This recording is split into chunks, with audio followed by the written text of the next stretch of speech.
Random updates lang matapos nga na ihayag ng Dato Puti na ang SB19 ang kanilang bagong endorser. Narito na nga po ang naging tanong kaagad-agad ng mga fans.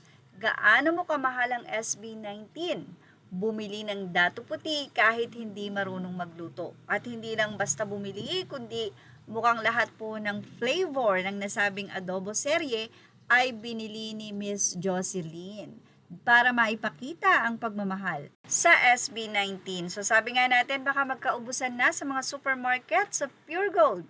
Samantala, mula naman kay Ella Padilla Facebook page or Facebook post, mula sa kanyang naging pahayag, ang dami kong nababasa sa threads na bias daw nila si Ken, si Stel, si Josh at si Justine.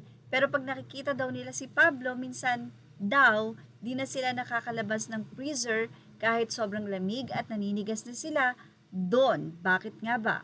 Bias ko si Pablo nang makita ko siya ng personal, parang huminto ang oras. Hindi ko maalis ang tingin at tinitigan ko na lang siya.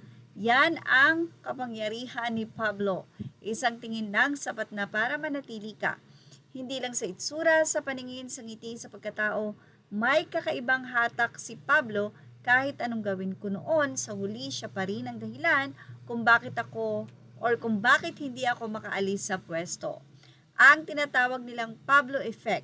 Kahit sigurado ka na sa iba o kahit sino pa ang bias mo, pagdating sa kanya, biglang magiging malabo ang lahat. Maliban sa kanya, isang tingin sa kanya at magdadalawang isip kung aalis o kung mananatili na lang para sa kanya. Pero lahat naman ng 18, kaya nga sila 18 kasi lahat sila mahal ang SB19.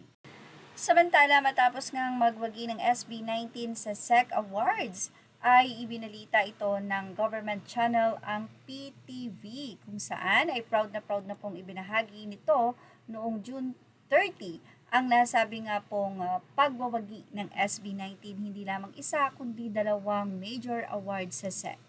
SB19 bags 2 international awards at the SEC Awards 2026 Brazil. Ito nga po ang ibinahagi ng PTV, kung saan marami nga po ang natuwa dahil i-recognize ang achievement na ito ng SB19 ng government channel na PTV.